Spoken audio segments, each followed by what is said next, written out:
Assalamualaikum warahmatullahi wabarakatuh.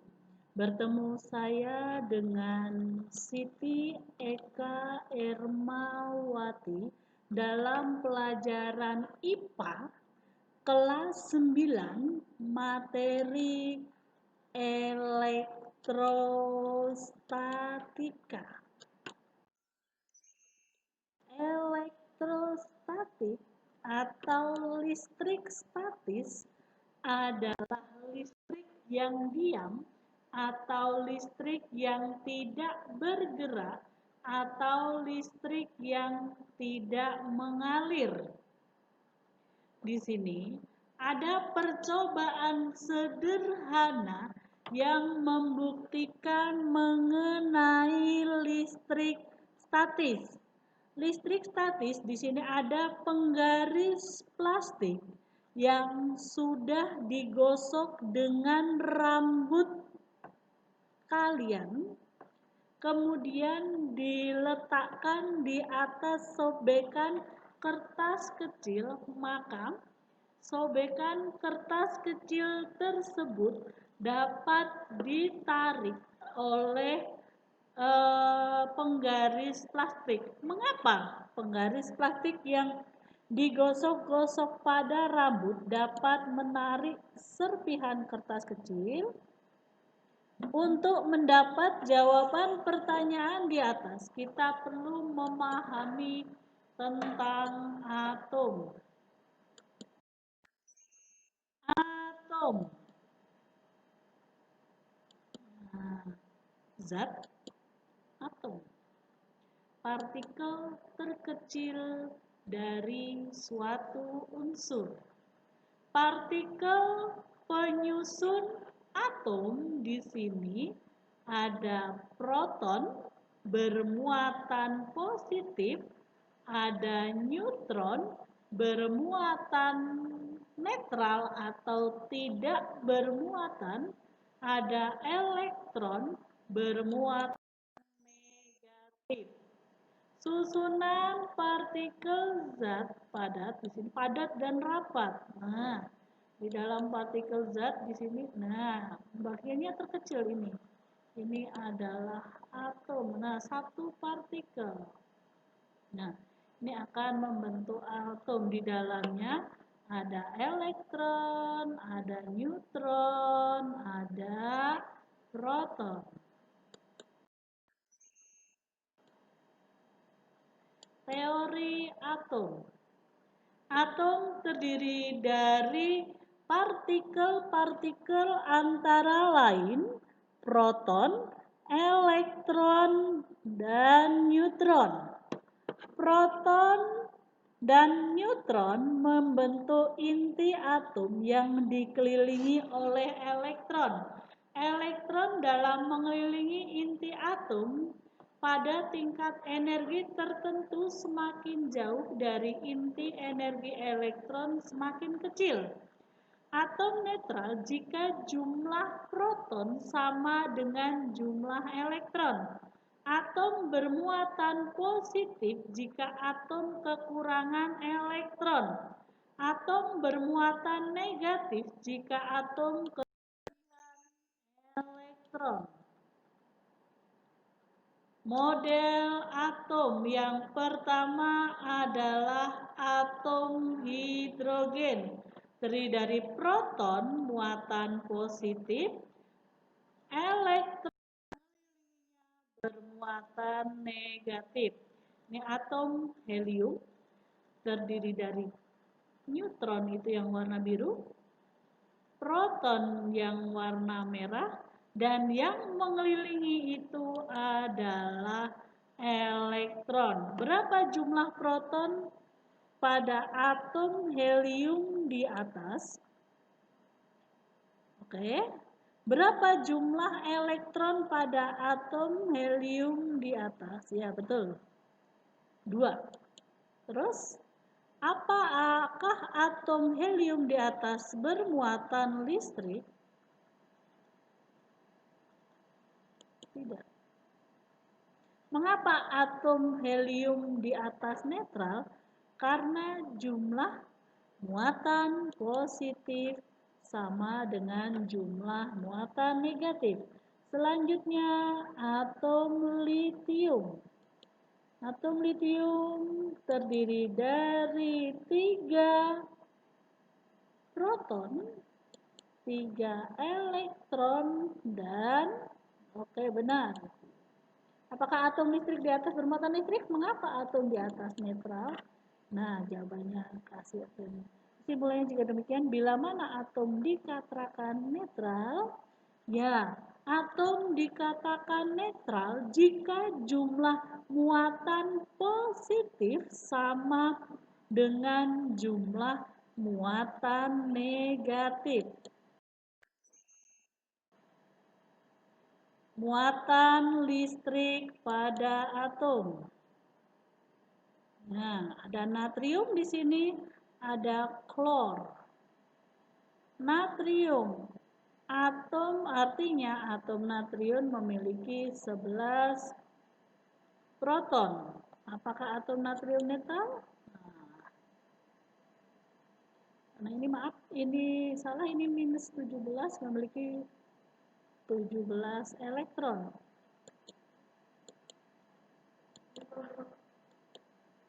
Oke, natrium kehilangan elektron, maka natrium kekurangan elektron dan natrium menjadi bermuatan positif.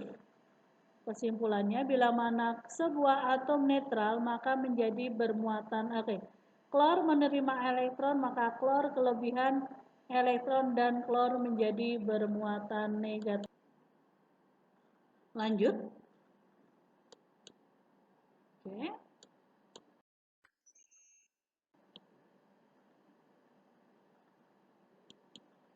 Kesimpulannya, bila mana sebuah atom netral dapat menjadi bermuatan listrik. Ada beberapa jenis muatan listrik, yaitu muatan apa tadi? Ya, betul. Muatan positif dan muatan negatif. Bila atom kehilangan elektron, maka atom tersebut akan kekurangan elektron dan menjadi bermuatan listrik jenis apa? Bila atom menerima elektron, maka atom tersebut akan kelebihan elektron dan menjadi bermuatan listrik. Muatan listrik pada benda. Penggaris plastik digosok, penggaris plastik yang digosok dengan rambut dapat menarik bulu ayam. Bagaimana hal itu terjadi? Apa yang terjadi dengan penggaris plastik dan bulu ayam sehingga bulu ayam dapat ketarik oleh penggaris plastik? Nah, nanti coba lakukan percobaan itu di rumah. Oke. Sebagai tugas. Selanjutnya, kesimpulannya di sini, apa penggaris plastik memiliki jenis muatan yang sama dengan muatan kaca. Kalau begitu penggaris plastik yang telah digosok dengan kain wol kita tetapkan menjadi bermuatan listrik jenis apa? Dan pada kaca yang telah digosok dengan kain sutra kita tetapkan menjadi bermuatan jenis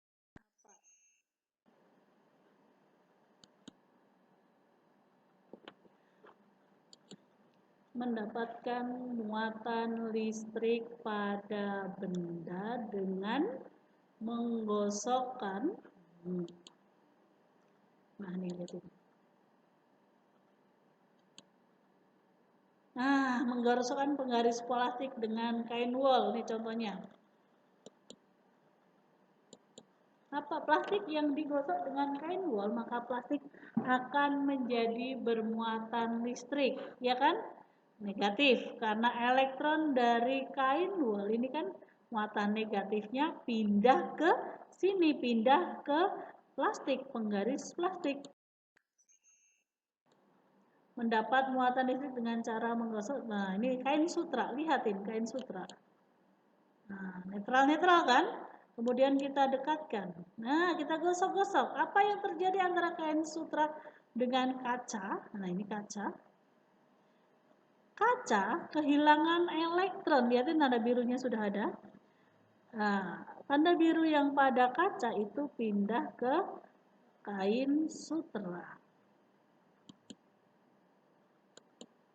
Kaca yang digosok dengan kain sutera, maka kaca akan menjadi bermuatan listrik positif karena elektron kaca pindah ke kain sutera.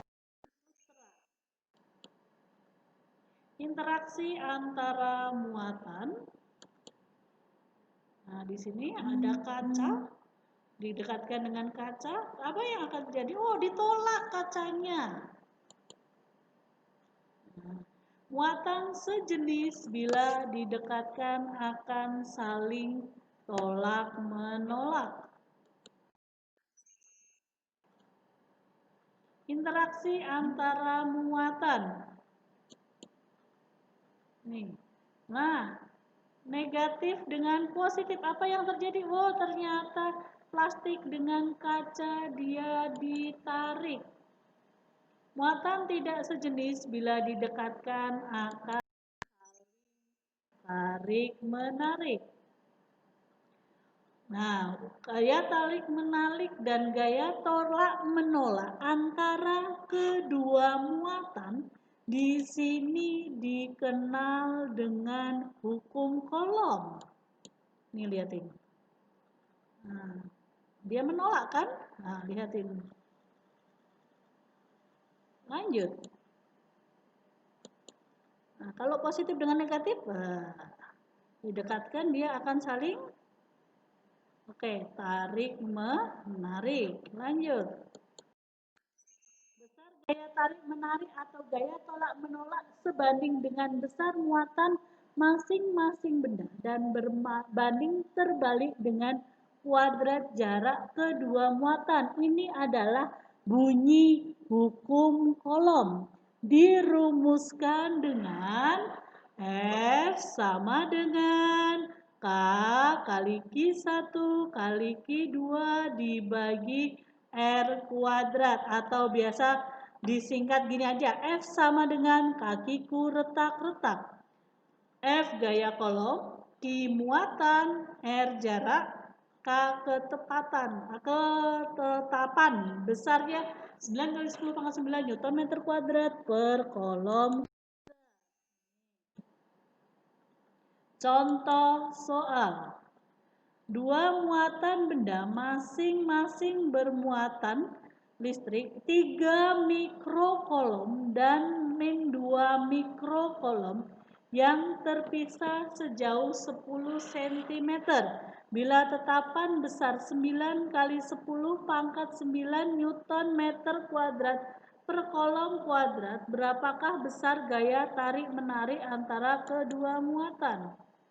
F sama dengan kakiku retak-retak. K-nya tadi tetap 9 kali 10 pangkat 9. Q1-nya 3 mikrocoulomb. Oh ya, 1 mikrocoulomb itu sama dengan 10 pangkat min 6 coulomb. Berarti ini jadi 3 kali 10 pangkat min 6 coulomb. Q2-nya jadi negatif sama positif muatan, negatifnya nggak usah ikut dihitung karena negatif itu sama positif dia hanya menunjukkan gaya tarik menarik dan gaya tolak menolak. Berarti Q2-nya besarnya 2 kali 10 pangkat min 1 coulomb. R-nya 0,01. Ini kan R-nya 10 cm. 1 cm itu kan 10 pangkat min 2. 0,001 meter 0,01 meter kuadrat. Dihitung. Jadi besarnya 540 Newton. Medan listrik. Apa itu medan listrik? Medan listrik adalah ruang di sekitar muatan listrik yang dipengaruhi oleh gaya listrik. Benda uji bermuatan listrik Q didekatkan benda bermuatan listrik Q Jika benda uji mendapat gaya, maka benda di mana benda uji berada di dalam medan listrik bermuatan Q. Nih. Semakin jauh letak benda uji pada benda bermuatan Q, maka pengaruhnya semakin kecil sehingga kuat medan listrik semakin kecil. Garis gaya listrik. Medan listrik digambarkan sebagai garis-garis gaya listrik. Nih, medan listrik itu keluar dari kutub positif. Jadi arah garis gaya listrik itu keluar dari kutub positif dan masuk ke kutub negatif. Berarti kan arah gaya positifnya meninggalkan muatan, arah gaya listrik muatan negatifnya menuju. Pola garis gaya listrik pada dua muatan yang berdekatan. Nah, lihatin. Positif meninggalkan, negatif menuju. Kan meninggalkan kutub positif menuju kutub negatif. Ini semuanya disebut dengan medan listrik. Apa tadi medan listrik?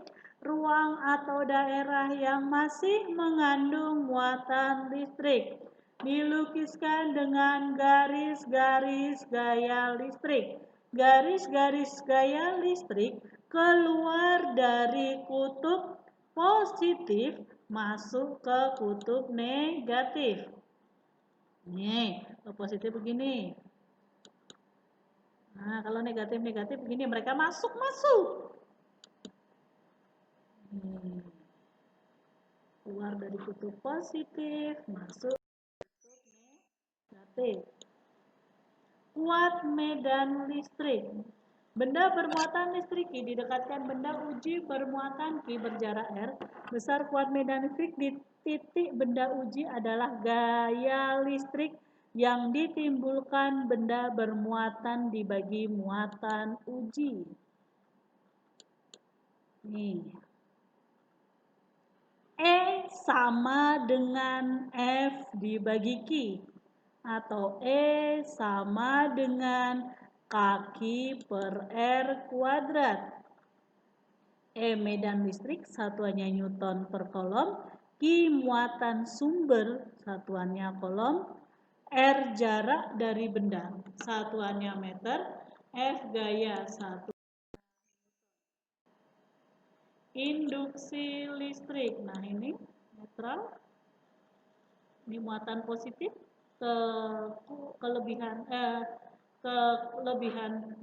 kekurangan elektron. Apa yang terjadi muatan benda netral ketika didekati benda bermuatan positif? Kesimpulannya induksi listrik adalah peristiwa pemisahan muatan listrik pada suatu benda ketika didekati benda listrik. Mendapatkan muatan listrik negatif pada benda dengan induksi. Ini. Nah, ada bumi, ada groundnya. Groundnya ini menarik muatan negatif. Jadi bumi dengan muatan positif lama-lama menjadi bermuatan negatif. Karena dekatin benda netral kan? Benda netral diinduksi dengan benda bermuatan positif akan menjadi mendapatkan muatan listrik positif pada benda dengan induksi. Contohnya nih, muatan negatif dengan bumi menjadi bermuatan positif. Benda netral bila diinduksi dengan benda bermuatan negatif akan menjadi bermuatan positif. Kesimpulan, jenis muatan benda yang terinduksi berlawanan dengan jenis muatan benda yang menginduksi. Mendapatkan muatan listrik negatif pada benda dengan menyentuhkan. Ini. Iya, menyentuhkan negatif. Iya, netral menentukan negatif menjadi bermuatan negatif. Ya, betul. Benda netral bila disentuh dengan benda bermuatan negatif akan menjadi bermuatan negatif. Elektroskop, alat yang digunakan untuk mengetahui muatan listrik pada benda. Ini ada kepala elektroskop, ada konduktor, ada daun elektroskop, ada dinding kaca.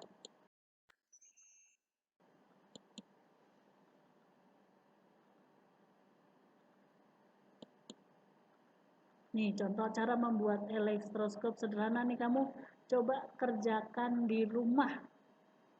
Ini nih. Coba dikerjakan di rumah ya.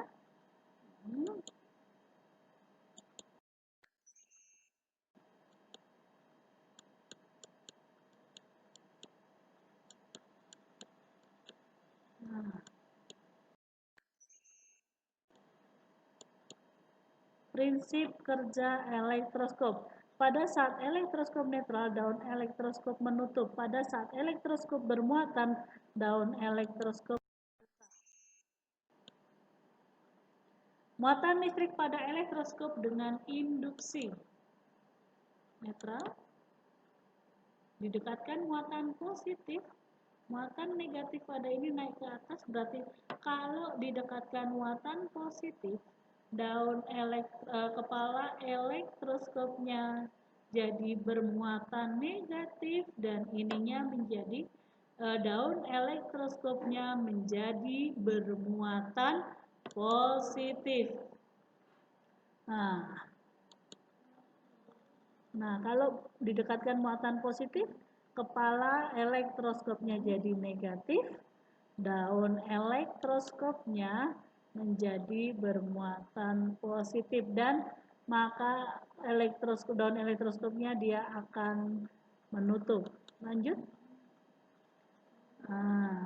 Elektroskop menjadi bermuatan negatif karena menerima elektron dari bumi. Jenis muatan benda terinduksi berlawanan dengan jenis muatan benda yang menginduksi. Bagaimana kalau yang didekatkan pada kepala elektroskop benda bermuatan negatif? Jelaskan.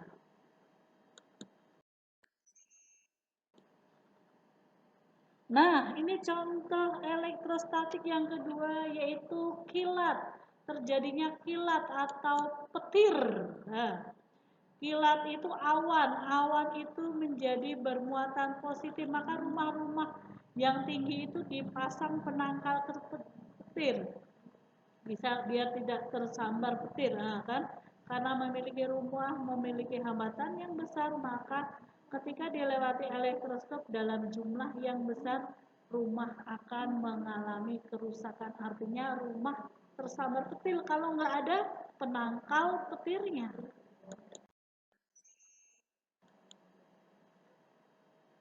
Ini prinsip kerja penangkal petir. Kan rumah kan muatan positif tadi ya sebelum dipasangnya penangkal petir. Nah, kalau dipasang muatan kan ada muatan negatifnya. Kalau ada awan, ada petir. Nih. Nah, aman. Iya, muatan positif ya. Diikat satu-satu untuk muatan positifnya. Diikat satu-satu. Sampai akhirnya menjadi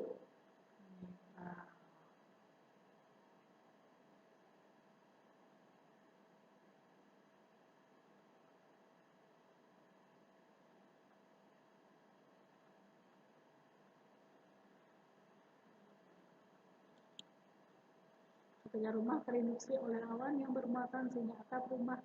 Nah, ini. Nah, selanjutnya generator Van de Graaff. Apa itu generator Van de Graaff? Generator Van de Graaff adalah alat yang digunakan untuk membangkitkan muatan listrik yang sangat besar nih.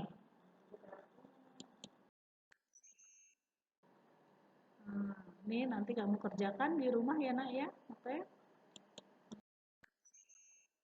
Nah ini juga kalian kerjakan di rumah dengan baik. Sekian dari saya.